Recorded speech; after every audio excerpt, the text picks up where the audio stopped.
really short. All right. Hi, my name is Rowan, and I am an alcoholic. I've been nervous all day. And there was a time in my sobriety where my ego would never allow me to be nervous, but the longer I stay sober, the more I realize how little I know. It's been a couple of years since I've shared my story, and I don't like to plan it. I like to just kind of hand it over and just see whatever comes out. So it could be a hot mess, people. First of all, I want to say thank you for asking me to speak. It is an honor, even though I'm a nervous wreck. I know that this is what keeps me sober, and I know it's what I have to do for the rest of my life. I have to stay doing this sort of stuff and getting uncomfortable, and I committed to doing that very, very early in sobriety. It was actually around step 6 that I committed that, but I'll talk about that later. My sobriety date is June 6th, 2007, so I just celebrated 10 years of this stuff. Yeah. I remember having a couple of weeks. I remember having 24 hours. Actually, no, I don't remember having 24 hours because the first 90 days were quite blurry, but I remember being in early sobriety and looking at people with 10 years and it was the most unattainable thing I'd ever seen. I was just, maybe for you guys, but not for this alcoholic. And I really believed that. I really believed that there was just no way I would make it to 10 years, and here I am. A little bit about me. I grew up, you might notice a little tiny bit of an accent. It's faded a lot over the years. I was born in Dublin, Ireland, on Easter Sunday, 1971. And I know you're doing the math, some of you, so that makes me 22. As they say at home, I'm 22 and a bit, and the bit's my own business. So I'm 46. Grew up in Dublin, in dirty Dublin, and was really like a scruffy street kid. And I was born into, I know like most Americans think of leprechauns and rolling hills and the soap that you guys use, that shit. That does not exist where I come from. The first bowl of Lucky Charms I was offered, I was like, what is this shit? What is that? But, also doesn't exist in Ireland. So you guys are being conned, is all I'm going to say on that. But, people think of Ireland as that, but there is also a lot of sorrow. And, I don't end up in Alcoholics Anonymous because I came from a beautiful childhood. I ended up in Alcoholics Anonymous because I came from, I was born to a depressed mother who was addicted to Valium. And she would take Valium and then go to her room and stay there forever, is what it felt like as a little girl. And my dad was is an untreated bipolar, paranoid, schizophrenic pedophile, unfortunately. And so I was born into that house. And really, really young, I knew, I was in a crazy house. I wasn't sitting there confused. I was like, these people are nuts. And I remember looking for, adoption papers, when I was little. I was like, I cannot belong to these people. It's just not, I just couldn't comprehend it. And I would literally search through all their stuff and look for these adoption papers. Because, when you come from abuse, there was forms of escapism that I used, and one of my escape routes was I would bring my my bags, school bag, and all my clothes onto my bed every single night. And every single night I would pretend that it was a boat I was in and I was sailing away. And that was one of my escapisms. And one of the other ones was to keep searching for these real parents that exist. They're on television in Little House on the Prairie and stuff. And I grew up with the Brady Bunch and all that American television, so I was convinced that I really belonged to a family like that, and that I would find paperwork and I'd be able to escape. But that wasn't the case. I looked like my dad. My personality is actually a lot like him, and I always think to myself, for a long time, I hated that fact. I was really ashamed. Like when I was little, people would be like, "You're just like your father," and the horror of being like this man that behind closed doors, was hell. But now, today, having worked these glorious things right here, I love the fact that I'm like him. He's super intelligent, and he's funny, and he's sick, and I am no longer, sick. And so I get to be the good of what he could have been. So growing up, you would think that being in a mentally ill, untreated mental illness household, that would be what screwed me up. But being raised Mormon in Dublin, Ireland, man, oh man. My parents were baptized in the Irish Sea, right? Because there was no church. Because the Mormon church is quite new. I think, I don't know. Don't know how old it is, but it's quite new compared to Catholicism and the Protestants that were killing each other. But my parents converted when I was 1.5, and they got baptized in the Irish Sea. So we grew up Mormons in Dublin, and that was just crazy. Because I would have to go to these special schools, and everybody would call us morons instead of Mormons, because nobody in Ireland knew what it was. And we were linked with the Moonies and all the weird, obscure religions. And it was just very peculiar. And my family was very dedicated to it. My dad especially was super dedicated. He, in his delusions, thought he was a prophet of God. So I got to grow up with the prophet of the one true church on the earth. And there's no trauma there from that at all. He would bless the food for like a half an hour. I just want to eat it, but... And he would come down the stairs and he would have these visions, and we always had to move. I think I lived in as an alcoholic, I tend to exaggerate, so give me one moment. I think I lived in about 12 houses by the time I was 12. And because we just had to keep moving, because they were coming to get us, and no one can be trusted. And the whole world is out to get you. And that's really how I was raised. My whole life I was programmed that no one was to be trusted. And it's also, I know it's in a lot of different cultures, but it's very much in the Irish culture that you don't take your shit outside the family, and you don't trust anyone, and you sweep it under the rug, and it stays there. And so I never spoke about what was going on. I never talked about the sexual abuse or the physical abuse or the emotional abuse. I just got on with life, and that was kind of like what I knew. But I did know that it was not how it was supposed to be.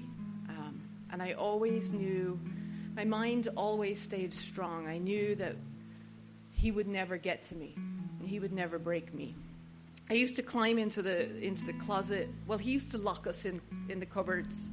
And when I was in the cupboard, I remember talking to whatever was out there, and it was my brother who had passed away, is what I was thinking in my mind when I was a little girl.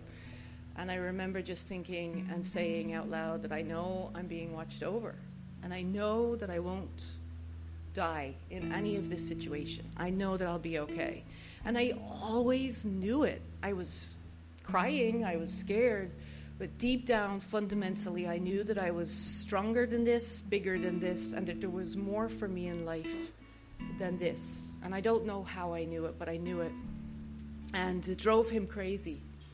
It drove him nuts that I would just stare him right in the eyes and just have no real fear of what, as the man who was supposed to be watching over me. I would look at him like, shame on you kind of thing from the earliest age, and it drove him nuts, tormented him. And And as a result, I kind of got the brunt of the stick, but that's okay. My mother, I don't know if you guys know, but there is no divorce in Ireland until 1997. It was against the law. So I had a lot of resentments against my mother, and we hashed it out in my sobriety. For a long time, we hashed it out. And God bless her, she stood there in front of me and she took it, and I had a lot to say. As far as I was concerned, there was a way out, even when there was no way out. But she was amazing in the end, and I also lost her just about a year ago. She was amazing. She tracked me down and stood in front of me. I think she stayed for about 3 months until I would speak to her, and basically just said, I'm not leaving until, you accept my apology. And I did, thanks to these steps, thanks to this program. No divorce. So they stayed miserably married for 30 years, and it was a shotgun wedding, and in Ireland, if you get up the pole, she told me that her dad was like, you will marry him. They didn't care if he was crazy. It just doesn't matter. You will get married. And so he paid. My grandfather was very rich and paid for the wedding. And it was like, my mother said it was like 2 days into the wedding, or into the marriage, that she saw the crazy. And, I don't know what she felt at that point, at 25 or whatever age she was, but for her, there was no way out.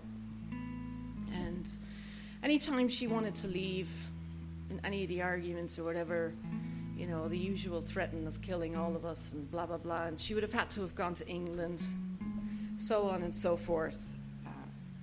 So needless to say, they stayed married.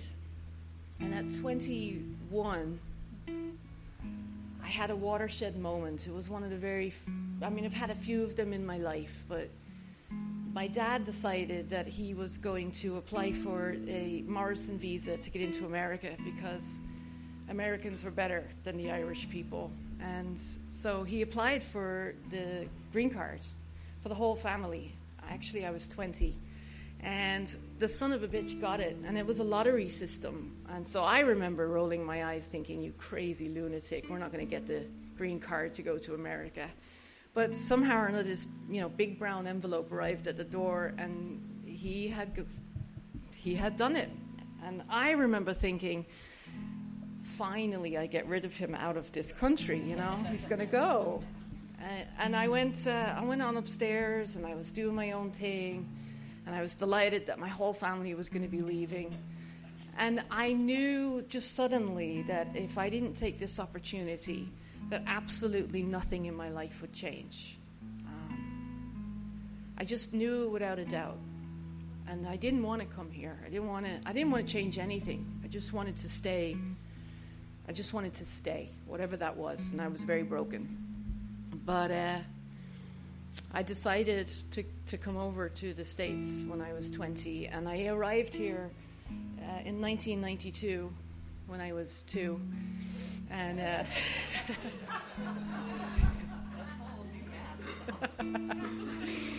am dyslexic, so my own math. But I arrived over here, and it was all children under 21, so I had 10 days to say goodbye to everybody and to get into this country. And so I did.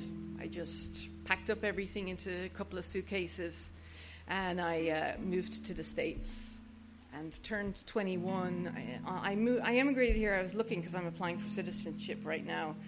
I emigrated on the 7th of April, and I turned 21 on the 11th of April. So I just slid right in there.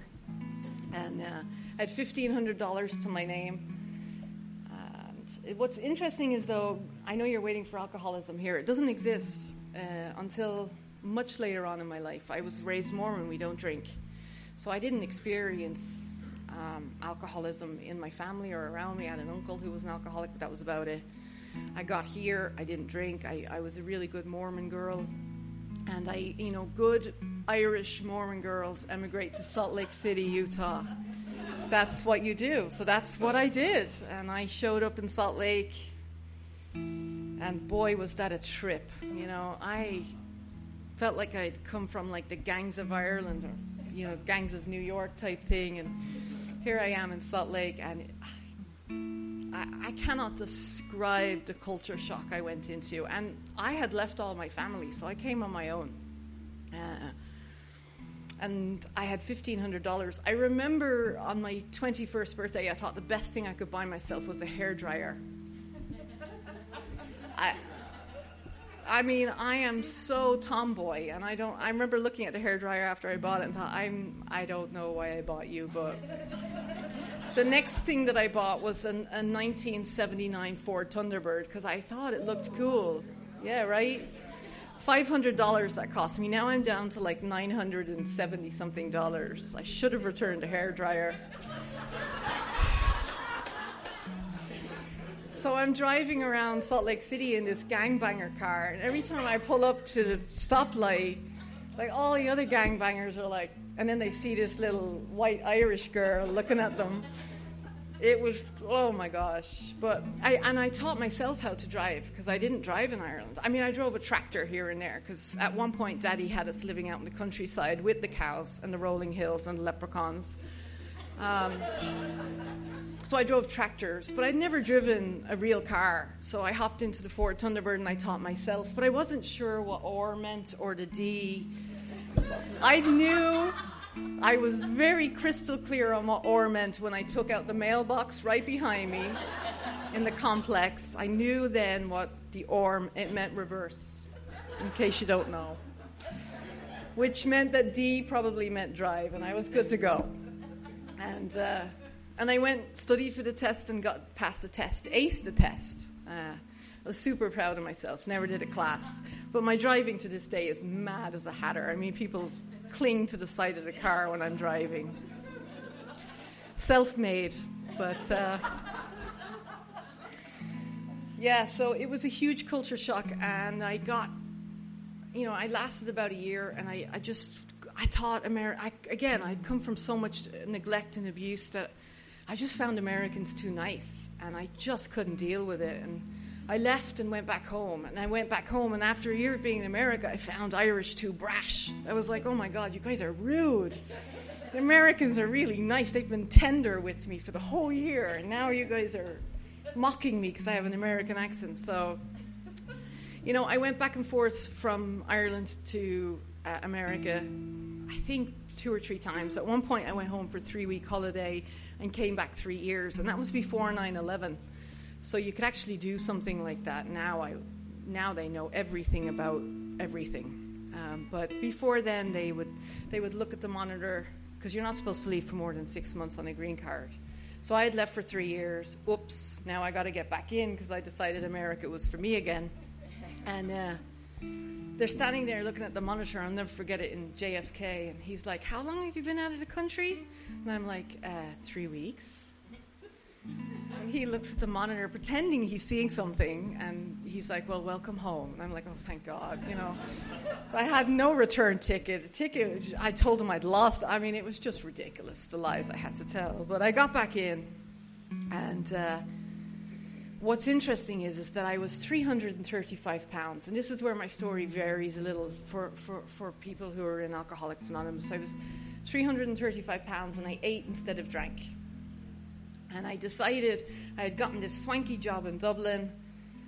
I was, talked my way into every job, but my brokenness stayed with me, and I would find these great jobs, and I would sit in them, and I would not know how to do them, and I had no self-esteem. And I was 335 pounds, and I was sitting there, and it was the next watershed moment in my life.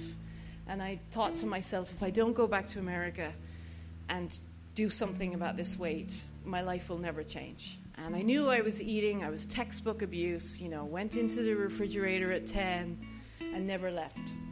And I flew back into the States, got through JFK, telling them I had been there for 3 weeks, and I had the gastric bypass surgery probably about 3 months later. I went back to an old company, and they had great insurance, so I got the gastric bypass when it was super uncool for like $500. And I lost, I want to say 130 pounds in 9 months. And back then they didn't. Now they make you go to a therapist and this and that and the other. Back then it was just like, we're going to cut you open. You're going to eat the size of an egg. That's it. And I started drinking alcoholically 2 weeks after I had the surgery. I had also discovered that I wasn't a good Mormon girl and that I really was a lesbian. And so I had come out and I had gastric bypass surgery like all in the same week. And so I was just, I had arrived. I'm going to be this skinny bitch that So I hit, and I was back in Salt Lake. And I don't know if you guys know, but, it's full of gay people. It's like they're all trapped in Salt Lake City. But I found the bar scene, and I'd never done any of this. And I just shed myself of all Mormonism and took off the funny underwear and put the Salt Lake Temple behind me, and off I went. And I went into the bar scene, and I was losing all this weight, and I was having a grand old time. And when you have the gastric, you can drink 5 drinks, be absolutely wasted, eat 7 peanuts, sober up. It's miraculous. It is literally miraculous. It's like the clouds have opened. I know people would tell me they take Coke to go on long. No, I didn't need this. 7 peanuts, sober as a judge, and then like a half an hour later I'd drink again. And I did not realize that it is equivalent to you normal people with normal stomachs drinking. That's 2 nights in a row of drinking in one night. And so I would do that 4 or 5 times in one evening. I'd drive people over to the next party, and then I'd drink more, and I'd eat my peanuts, and then so on and so forth. So I've drank 7 days in a row in one evening, apparently, but I didn't know that. So within 6 months, I was a full-blown alcoholic, like unemployed. Well, I had still had the job, but I remember walking along the wall to hold myself up while I got to the time clock. And I knew my days were numbered in the company. I'd gone from number 1, kind of like nationwide, to people just shaking their head when I would come in. And I'm sure you can all relate to that, right? It's just so humiliating. And I would go, I just couldn't stop drinking. It was just instantaneous. I'd gotten into my very first relationship, and I barely remember any of it. Like, barely remember the person. I see her on Facebook now. I remember some good times, but I barely remember the entire relationship. And I just kind of took people hostage. I didn't know any other way. I didn't know how to love people, and I didn't know how to stop drinking. And that was just who I had become, and it was just so overnight. And I really believed I was going to be something special. And to just sit there with my whiskey in hand and vodka and wine and whatever, I did all that big book stuff where you try the different drinks. You have to. I was like, I'm gonna try vodka because it has less of an odor, and then no one will know that I'm drinking all night long and then going to work. And I we're crazy. We convince ourselves that is working. It's oozing out of every single pore in my body, but nobody is smelling it. And my speech is slightly slurred on all of my calls, but, it's no big deal. And my shakes are out of control, and I just keep telling everybody I have terrible blood sugar problems. But inside, I was just so miserable, and I really believed that having that surgery would make everything better. And my whole childhood would be wiped away, and I would be healed, and I'd be okay. And my whole life, I had felt like I had arrived in the wrong family at birth. Then we removed the family, and I'm in the wrong country now. And then you remove that country, and I'm in the wrong country again, which is my own country. It just didn't matter, and it took me so long to realize that, I was the common denominator in all the scenarios, and I wasn't long into my addiction when I wanted to no longer be on this planet. It just wasn't long, and I really, really wished that I wouldn't wake up every morning. And I know that you guys in this room know that incomprehensible demoralization that we feel and the loneliness. I just have no words for it. And I never want to forget that. I never, ever want to forget it. I want to stand up here or wherever, if I have that ability to stand up and still say my story at 50, 60 years sober, and I still want to remember that feeling of just having nowhere to go and no solution and no answers and nobody anymore. I went into treatment in Florida. They flew me from Salt Lake to Florida to get sober. And I went into treatment, and I was like a rock star. I'd gotten the drink out of me, and the personality had come back. And it was a 28-day program. And, you know, I managed to do a rehab romance. And we were going to get married. And I guess it was going to be on the invitation, you know, met in treatment in Florida. It was not pretty. And, you know, I really thought that would cure me too. You know, I could have recovery and I could have love. And, you know, even though I was to go get a sponsor, I just didn't take it seriously. And I certainly didn't take this program seriously. My father had taught me that the only reason people need 12 steps is because they're idiots and they need guidance because they have weak minds. And I genuinely, that was my belief system. So when they carted me in the white bus to AA meetings, I would literally sit down the back and be like, these people, wowzer, look at these people. And, you know, this is how I thought. I mean, delusions of grandeur out the yin-yang. And I wasn't mean like my dad, but boy, did I get his ego sometimes. And I was, you know, I'm thankful that I'm not an unkind person. I have my flaws, but, you know, the heart of me is really good. I got a lot of my mother, thank God. But I sat in AA for those meetings, and I would not succumb to this program at all. I had taken years to get away from a cult, and I wasn't entering another one. So I would sit in the AA meetings and I would pretend that I was paying attention, but really I was here having none of it. And so I got out of the treatment center and I went on drinking, of course, because until you surrender to this disease, it keeps you. I was convinced that I was strong enough to emigrate to the States by myself. I did not need God. I didn't need any of this spiritual shenanigans you guys were talking about, and I wasn't going to have it. It took a lot. It took institutions. It took lots of ER trips and 911 calls and jail. And in fact, that's where I met Winona. I was doing service in the jail out here, but my jail stint was in Florida. But I never want to forget that, you know, when I was drunk, I did not know what was going to happen. I would look out the window some mornings and just hope that my car was there.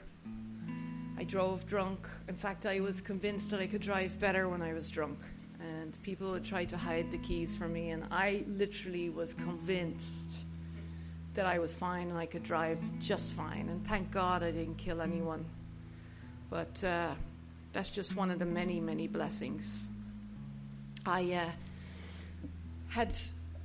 The rehab romance lasted 7 months, and I drained her bank account. I'm not going to lie. I drained her bank account. I drained her child's college fund. I think that's what we spent. I think that's what we drank.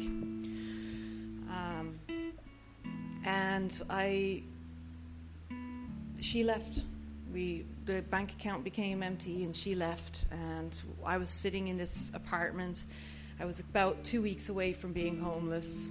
I rang my mother in Ireland every time I would get drunk, or every other time, I don't really remember. But I would ring her and I would berate her in my drunkenness about her being the reason I'm like this. And I had no solution, and I was just utterly shattered. And so I was sitting on the bed one of the days, I tried to stop drinking. Do you ever do this? You pour the vodka down the sink, and then you literally want to go down the sink and suck it back up. Like, what have I done? When I used to eat, it was the muffins. You know, I'd throw them in the trash. 10 minutes later, I'm like, in the trash, muffins out. Well, it was the same with the vodka, you know. I would be like down the garbage disposal, if I could, sucking that vodka back out. But I always, when I would get drunk, tomorrow I'm going to quit. My body was full of alcohol, and I knew that tomorrow was the day I was going to quit.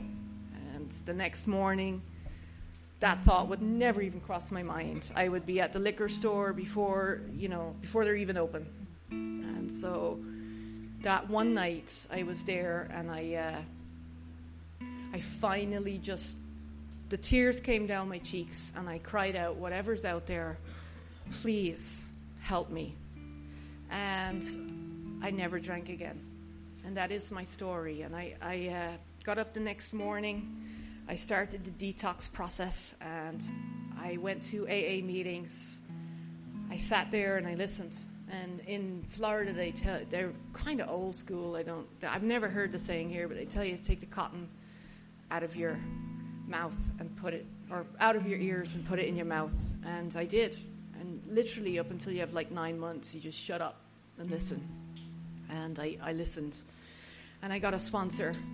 And the thought of working the 12 steps was just murderous. But I was out of options. I had nowhere to turn. My mother had stopped answering the calls in Ireland. She told me that, I'm just waiting for the call. I'm just waiting for the call that you're gone. And she was brokenhearted. And so I had no options. It just had to come to that for me. And to trust another human being with all of the stuff you have to do in the 12 steps, I wasn't sure I'd be able to do it, but I figured I'd just start with that first one. And I knew I had admitted I was an alcoholic pretty quickly because I'm clever. And I thought, if I admit I'm an alcoholic, then people will leave me the hell alone. They're like, I know I have a drinking problem. Bugger off. And it worked for a long time. But so step one was easy for me. When I sat down with the sponsor, I was like, yes, I have a problem. Duh. And so I wasn't one that was haggling about, well, maybe. No, it was messy. But step two and the whole spiritual part was going to be a big pill for me to swallow. So I just kind of faked it a little bit until I discovered that I could be an agnostic in recovery and that I could have my own recovery as long as I had something greater than myself. But it's funny, when I worked with a sponsor, I was so full of ego that I warned her that she may fall in love with me and that she should, just keep herself together. I mean, it was terrible. That she was gay, but still, oh my God. I cringe to this day when I think about it. And it's funny, I've had sponsees say the same thing to me, and I'm just like, just do your step work, Wow.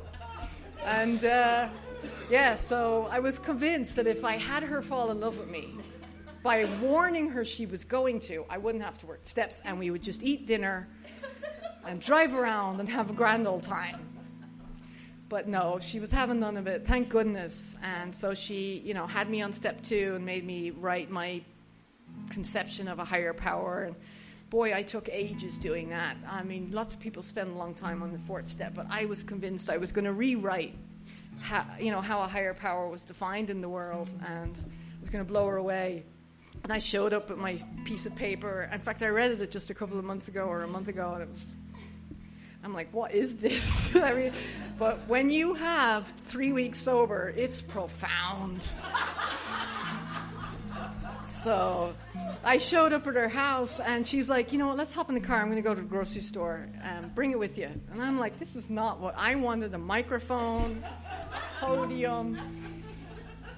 This is where she falls on the floor, just cannot compose herself. And so we went to Publix, which is Smith's or whatever, Vaughn's, and she was in the bread aisle picking out what bread she wanted. She's like, go ahead and read it. It's fine. Just read it right here. I swear she knew. And I was like, I'm not reading it here. And she's like, no, really, read it. It's fine. And I'm like, my person, da. She's like, should I get whole wheat?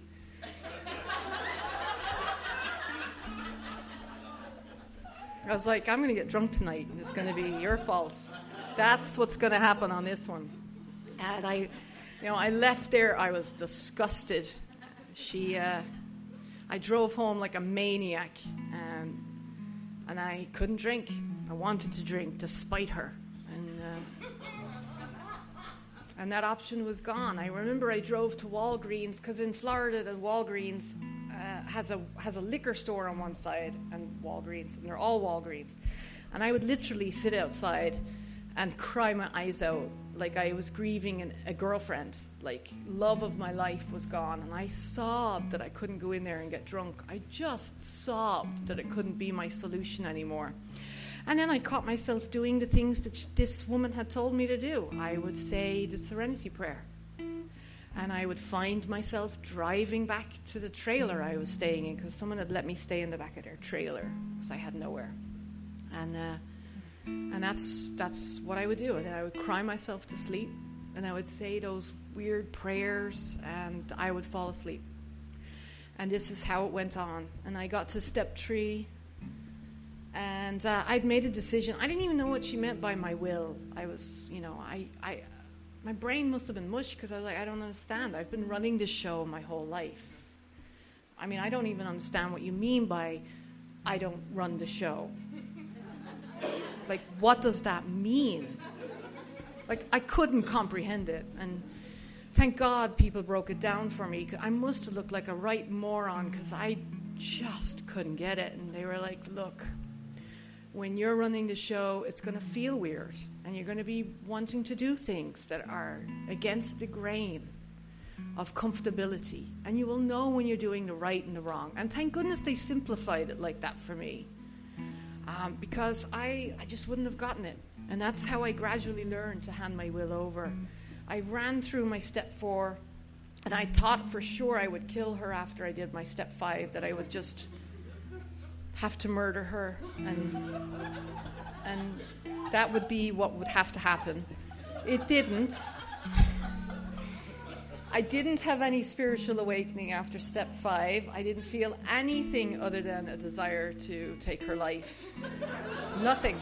But what's interesting is that step 6 and 7 is where I woke up.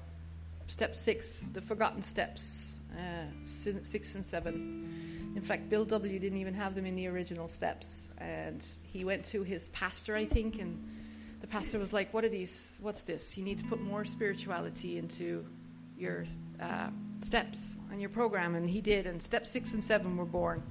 And step 6 and 7 is where I felt I could change.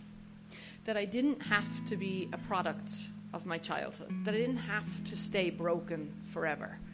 And I read step 6 and 7 in the 12 and 12, and I was terrified of changing, but a part of me realized this is that moment where I get to live and be that person I thought I was going to be. And I had thought that it was going to be famous and in the movies and the this and the that. But in that moment, laying in my bed, reading 6 and 7, I realized that it's just going to be living a simple life. It's going to be getting up every day and doing an inside job of changing who I am. And, I come from a stubborn man, so I'm going to try not be stubborn. I come from defiance, so I'm going to try not to do that. I come from paranoia, so I'm going to try to just trust. And that's what 6 and 7 did for me. And it was a beautiful thing. And at about 9 months, I started to feel good feelings, not just hell. And I had cravings for the first 9 months. I made a list of the persons. I wasn't afraid to be saying sorry. I was ready. I was ready to start saying I'm sorry. I started to realize that wasn't me. And this was going to be me, this new person. So I made my amends. I try my best every day to continue to take a personal inventory and to say sorry quickly. I took a wee while in AA, and then at about 3 years, I had my heart broken because I didn't know how to do relationships. I was fine with friendships. I was fine with service. I was fine with all the AA members and work and all of that. But put me in love, and oh my God. Woo! So I had to step away from AA. Well, I didn't step away, but I simultaneously worked the CODA program. And so that helped me with the relationships part. And I've never looked back from that. I love working both of those programs. AA is my number one, though, because I'm an alcoholic before I'm anything else. And if I don't keep the drink out of my hand, then I'm doomed. So, over the years, I've discovered my higher power. And I know that there is something watching over me. I feel that my life has a purpose. I don't feel that it's supposed to be grand anymore. I love that I can turn it over, and I still try to run the show. There are certainly trigger things that make me want to control things, but it's getting better with every year that passes by. That I can just, it's going to be what it's going. If I lose my job in the morning, I'll find a Starbucks job. I've been close to homeless. I've lived in suitcases. I can do it. And so, no matter what life has given me in sobriety, I really just try to remember that I can do recovery with just a shirt on my back.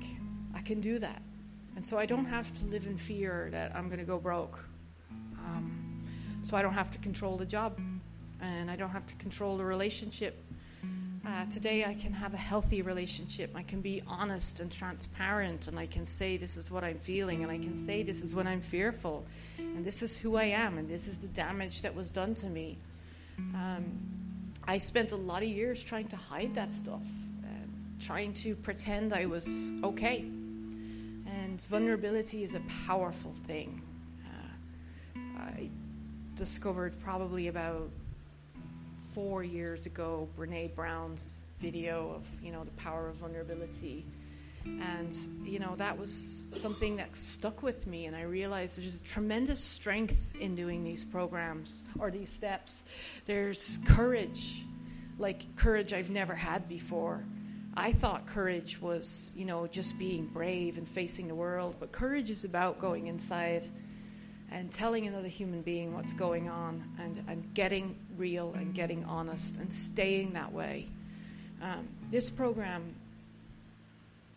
it's just molding me into the person I always dreamed when I was a little girl. I just dreamed of being even half of this person, where I can wake up in the morning with joy, and sometimes not joy, but still able to live it, and still able to face it, and still... The biggest thing of all is that no matter what's going on, I seem to have, thanks to these steps and working with others and working the program and having a sponsor, I seem to have an element that's deep down inside of me that's just grateful. Even when I'm ungrateful, I still have something inside of me that's grateful. And I was telling my sister, who just entered recovery a year and a bit ago, the other day, I was just saying, no matter what, you've got to remember where you came from, where this took us. And as long as I remember that and keep getting up here and getting uncomfortable and getting vulnerable with you guys and talking about the stuff that I didn't really want to talk about, I feel that it benefits others and it helps me to stay sober. I'm really, really grateful. I thank you again for asking me to do this, and I'm thankful for all of you. Thanks.